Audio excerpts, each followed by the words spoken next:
Bon vendredi les pirates, j'espère que vous allez bien, moi ça va bien. Nous sommes dans la semaine de la souffrance.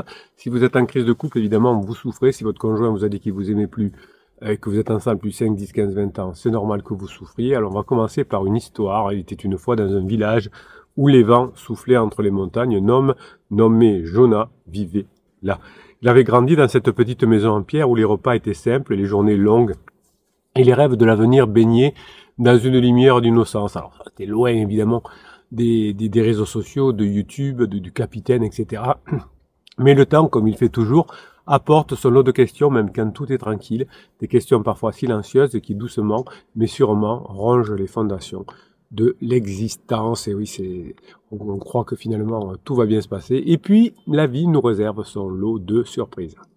Lorsqu'il était enfant, Jonas se souvient que sa pensée la plus fréquente était « Je veux vivre juste une vie où je n'ai pas peur tout le temps. Je veux vivre juste une vie où j'ai pas peur tout le temps. » C'est un peu ce que pense votre conjoint en crise, qui a peur, il a peur de l'avenir, il a peur du passé, il a peur de se faire avoir. En gros, Jonas voulait vivre une vie sans peur. Alors vous l'avez compris, vivre sans peur, ou en tout cas ne pas avoir peur tout le temps, c'était une idée étrange pour un garçon de son âge, mais finalement cette peur s'insinuait comme une brume persistante. Cette brume, elle accompagnait dans ses jours, dans les jeux, dans les rires, il y avait toujours quelque chose qui traînait, un peu comme votre conjoint en crise qui, juste avant de rentrer dans sa crise, ne se sent pas bien, il y a quelque chose qui ne va pas, comme Jonah. Pourtant, au fur et à mesure qu'il grandissait, cette peur qu'il n'arrivait pas à nommer se transformait finalement à une forme plus obscure et plus pesante. Votre conjoint ne sait pas ce qui se passe. C'est obscur, c'est pesant. C'est pas simplement une sensation d'inconfort, mais c'est un voile qui devient de plus en plus lourd. Une ombre qui semble s'étendre sur chaque recoin de son âme, chez Jonah comme chez votre conjoint en crise. Tout ceci, évidemment, fait souffrir, mais aussi vous fait souffrir à vous. Et c'est vous qui m'intéressez, les pirates. Jonah traverse les années sans en comprendre véritablement l'origine.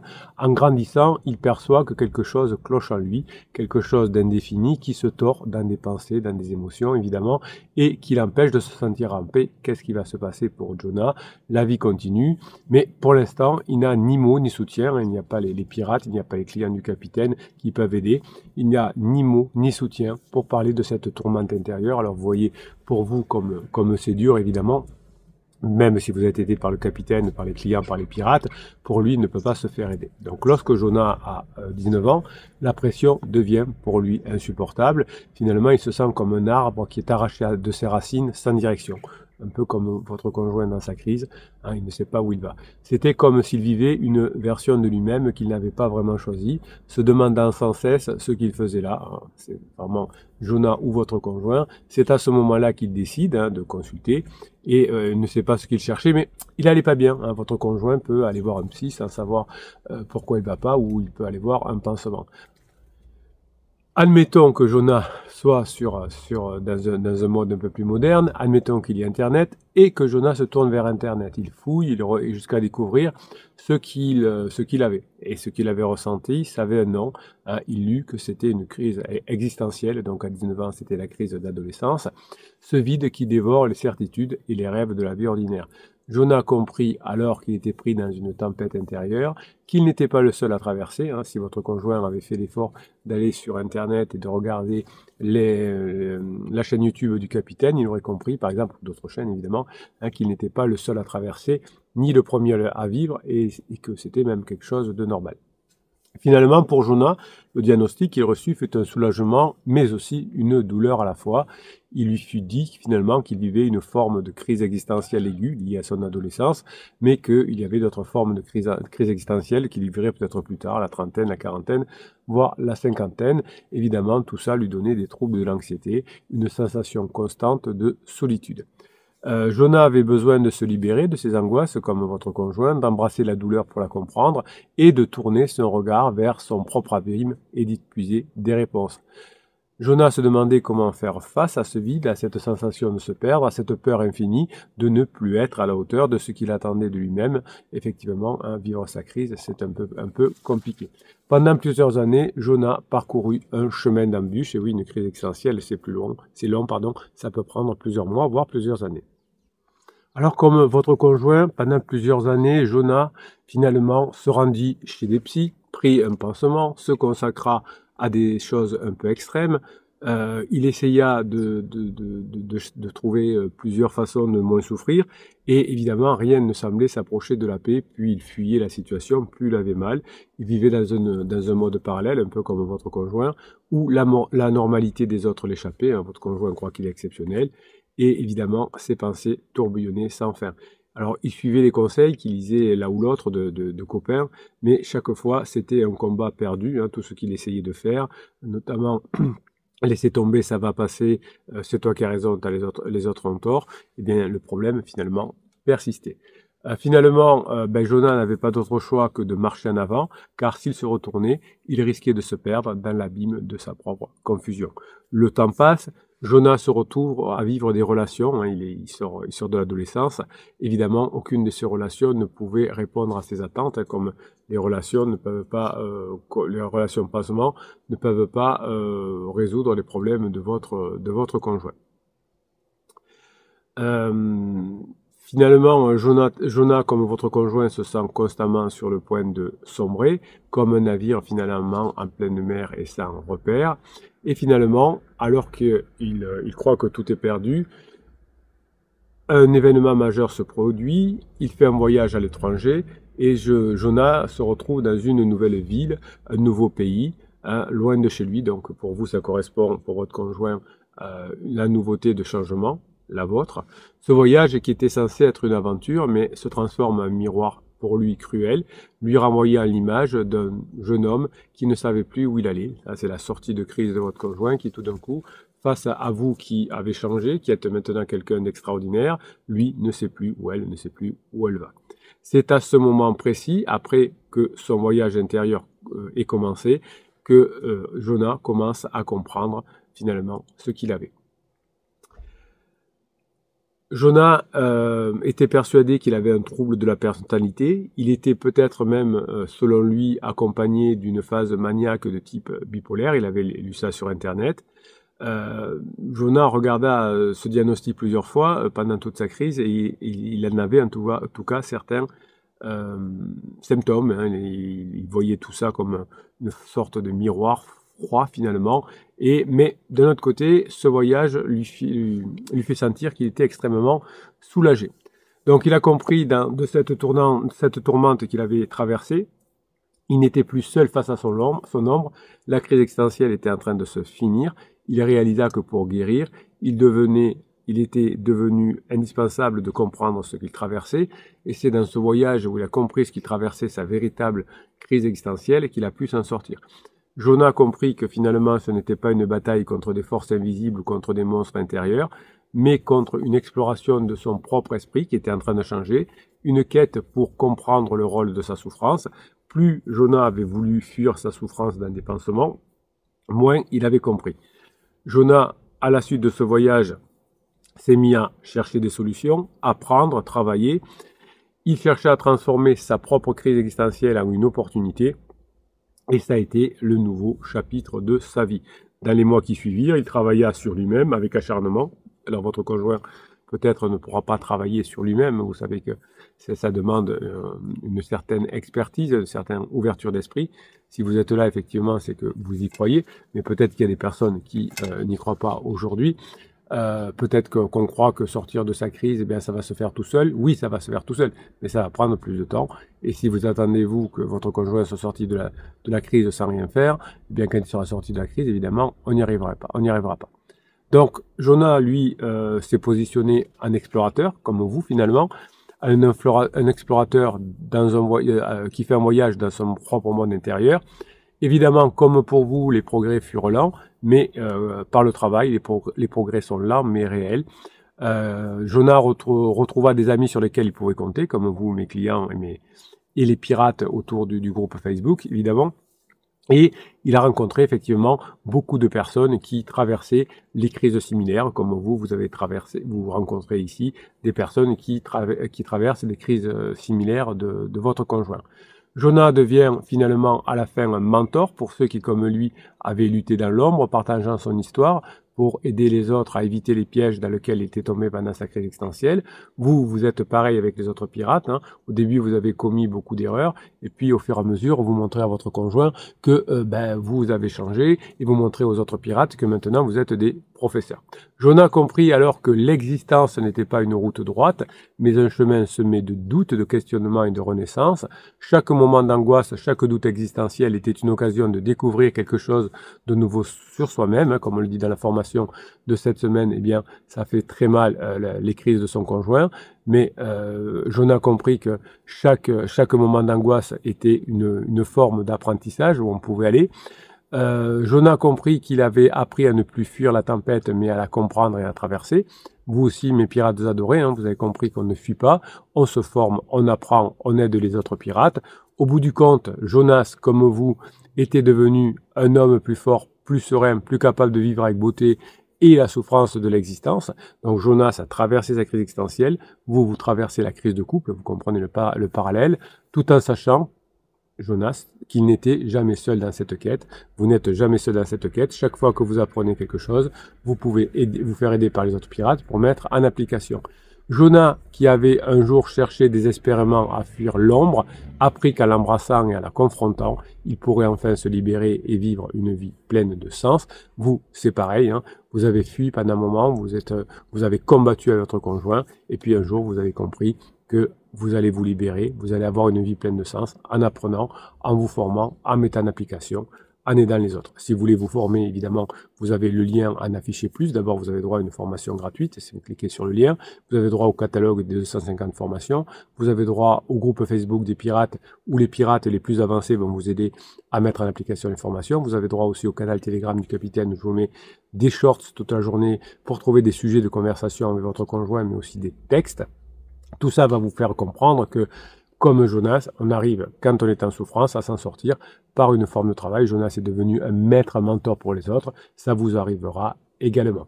Ce que vous adorez aussi faire, c'est quand je réponds à vos questions. Je vais répondre à quelques-unes de vos questions, ou une question en tout cas tout de suite. Et puis, je vous donnerai un texte sur d'automotivation pour à la fin de cette vidéo pour que vous puissiez avoir cette grinta. Quand votre voix intérieure vous fait douter, eh bien vous allez apprendre à ne plus douter, mais au contraire à faire ce qu'il faut pour récupérer votre conjoint. Quand vous aurez une petite traversée du désert, que vous ne saurez plus trop comment faire, eh bien vous réécouterez la fin de la vidéo du capitaine et petit à petit, évidemment, vous mettrez tout ça en place. Vous verrez finalement que récupérer son conjoint en crise, c'est jouable, c'est entièrement jouable évidemment, à condition de faire ce qu'il faut.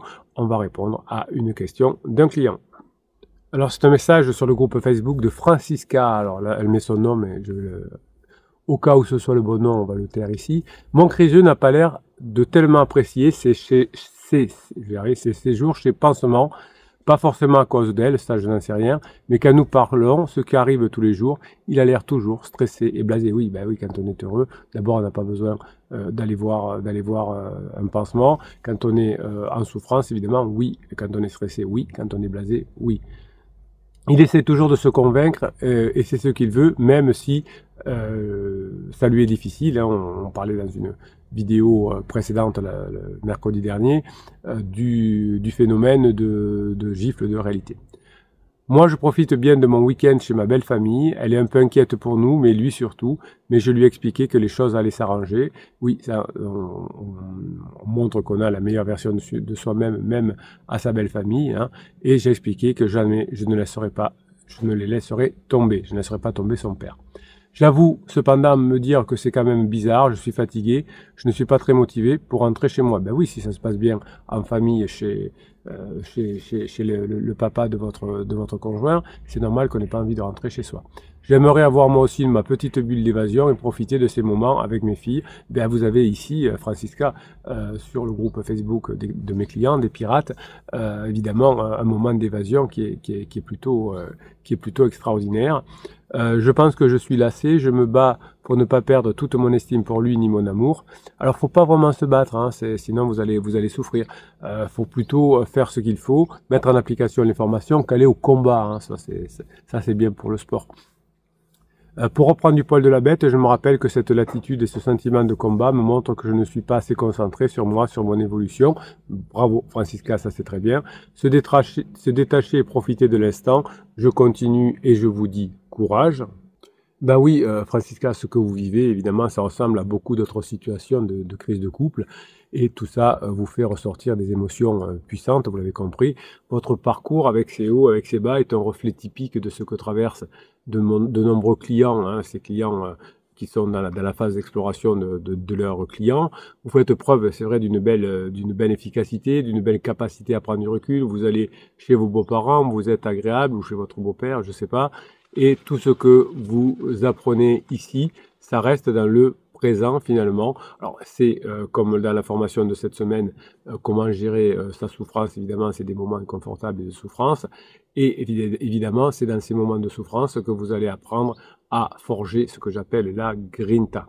Alors c'est vrai qu'il est normal d'être touché par le partage de votre criseux sur les réseaux sociaux, surtout quand c'est public, surtout quand il parle de votre relation. Et bien évidemment, vous faites preuve de maturité, vous choisissez de ne pas vous laisser envahir par la colère, par la jalousie.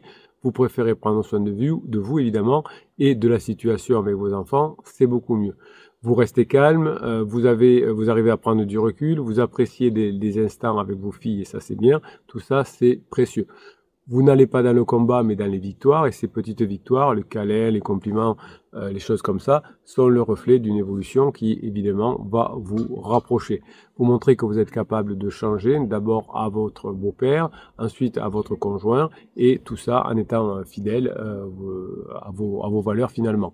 Donc ce travail que vous accomplissez chaque jour sur vous-même, sur la dépendance affective, sur la gestion de l'attachement, c'est la clé, tout ce travail que vous allez faire pour avancer vers la phase 4, c'est la phase de grande intimité.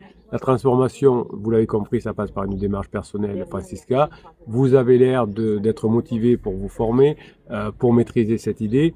Vous pouvez vous forger de nouvelles habitudes, vous pouvez investir en vous, en poursuivant évidemment la mise en application des formations. Mais gardez bien à l'esprit, Francisca, que ce que vous faites, ça crée un pont pour demain. Peut-être que votre conjoint, pour l'instant, lui, n'est pas prêt à franchir le pont, mais vous avez déjà construit le pont, vous êtes déjà de l'autre côté, vous êtes prête, vous avez fait le boulot, ou vous êtes en train de le faire. Donc il n'y a pas de magie, il n'y a pas de solution miracle, mes pirates adorés. C'est ce que me disent mes clients. Ceux qui sont arrivés à récupérer leur conjoint, c'est par un travail constant, une persévérance, c'est de la patience, et tout ça permet de restaurer la relation. Évidemment, beaucoup de mes clients sont passés par des moments similaires, voire bien plus difficiles, et ils ont réussi eux aussi à recoller leurs morceaux. On souhaite à Francesca d'avoir la patience pour atteindre aussi ce degré de sérénité. Évidemment, Francisca, vous êtes sur le bon chemin. C'est pas toujours facile à voir dans l'instant. Là, ça crée toujours un peu des moments un peu forts, un peu fort en souffrance. Mais si vous êtes bienveillante avec les autres pirates, avec vous-même, rappelez-vous que finalement, toute la communauté qui est autour de vous, tous ces clients qui sont plus avancés que vous, le capitaine aussi, on est tous là pour vous accompagner dans chaque étape de votre parcours. Vous avez le coaching si vous voulez, c'est une option que beaucoup de mes clients ont choisi et qui les a fait avancer. Se faire aider, vous avez compris, Francisca et les autres pirates, c'est pas un signe de faiblesse mais de force. D'accepter de se faire aider quand on a besoin, c'est une question d'intelligence. Beaucoup de mes clients qui ont fait ce choix récoltent le fruit de leur démarche, évidemment. Alors, Francisca, Grinta, continuez à nourrir vos efforts. Vous êtes sur la bonne voie. Rappelez-vous que petit pas par petit pas, petit progrès par petit progrès, bon moment passé avec votre conjoint, bon moment passé aussi avec votre belle famille, et bien tout ça, ça paraît infime peut-être, mais ça fait partie du chemin vers la guérison, vers la réconciliation. Vous aussi, vous pouvez y arriver. Et si on passe maintenant, mes pirates adorés, au texte que je vous ai écrit pour vous donner la grinta, pour remplacer votre voix intérieure quand elle est défaillante, eh bien oui, comme dans chaque vidéo. Actuellement, je ne sais pas si ça durera comme les impôts, mais actuellement, j'adore faire ça. Je vous écris un petit texte le matin qui a trait bien sûr au thème de la vidéo. Aujourd'hui, c'est comment diminuer notre souffrance. Vous avez vu la petite histoire que je vous ai racontée, le message de Francisca, et vous aurez droit en plus, pour vous donner envie de mettre en application ce que vous allez apprendre à la formation, d'avoir ce petit texte d'automotivation pour votre voix intérieure. Je crois en notre couple, je crois en notre capacité à surmonter cette épreuve. Je crois en l'amour, cette force capable de déplacer des montagnes, de guérir des blessures, de donner un sens à la vie. Je crois en nous, en notre histoire, en notre avenir. Dans ma vie, j'ai beaucoup souffert, des blessures, des défaites, des doutes ont jalonné mon parcours. Mais je n'ai jamais abandonné. La douleur, cette visiteuse indésirable, a tenté de me briser, de m'éteindre, mais je suis un guerrier, je suis une guerrière, et je ne capitule pas. Chaque cicatrice est une médaille, chaque échec est une leçon, chaque douleur est une source de motivation. Je n'ai jamais lâché malgré les tempêtes qui ont secoué ma vie. J'ai serré les dents, j'ai persévéré, j'ai cru en moi. La victoire n'est pas tombée du ciel, je l'ai conquise, centimètre par centimètre, goutte à goutte. La réussite, c'est un combat quotidien, une lutte sans merci contre soi-même, contre les autres, contre le destin. Et pourtant, je n'ai pas toujours été content de mes résultats. Pas toujours des médailles, pas toujours des trophées. Mais aujourd'hui, je suis fier de la personne que je suis devenue. J'ai appris à apprécier le chemin parcouru, les efforts fournis, les sacrifices consentis. La victoire, c'est aussi et surtout une victoire sur moi-même. Je ne lâche rien les pirates, car je sais que je suis le plus beau combat et celui que l'on mène contre soi-même. Je suis mon propre adversaire, mon propre allié. Je me pousse dans mes retranchements, je repousse mes limites, je cherche sans cesse à me dépasser. Chaque jour, j'apprends davantage. Chaque jour, je me forme. Chaque entraînement, chaque compétition, chaque rencontre est une occasion d'apprendre, de grandir et de m'améliorer. Oui, je suis un éternel étudiant, une éternelle étudiante. Je suis avide de connaissances, je suis assoiffé de progrès. Même si je souffre parfois de ma vie, je sais résoudre les problèmes. Voilà mes pirates adorés. J'espère que vous aurez l'envie de mettre en application cette formation, de faire cesser votre souffrance, de redonner cette grinta dans votre vie. Et si vous avez la grinta, si vous avez un changement de comportement, évidemment, votre conjoint aura envie d'être plus avec vous. Mes pirates adorés, je vous kiffe et je vous kiffe grave. Je vous souhaite la journée que vous méritez. Passez un vendredi. On se retrouve dans la journée sur le canal Telegram, sur le canal Facebook pour d'autres informations. Sur le canal Facebook, vous pourrez même vous faire aider par les autres pirates pour mettre en application ce que vous apprenez dans les formations. Mes clients qui sont plus avancés vous attendent pour vous aider et eux, ça les aide aussi à se former en se rappelant ce qu'ils ont appris. Donc tout ça, vous le retrouvez sur le affiché plus en descriptif de cette vidéo. Vous avez un catalogue de 250 formations. Vous avez 6 possibilités de coaching. Oui, je vais vous aider. On se retrouve de l'autre côté dès que vous avez passé la commande. Évidemment que je serai là. Évidemment que les autres pirates seront là. Évidemment que les autres clients seront là avec vous et ne vous lâcheront pas. Passez la journée que vous méritez. Je vous kiffe et je vous kiffe grave.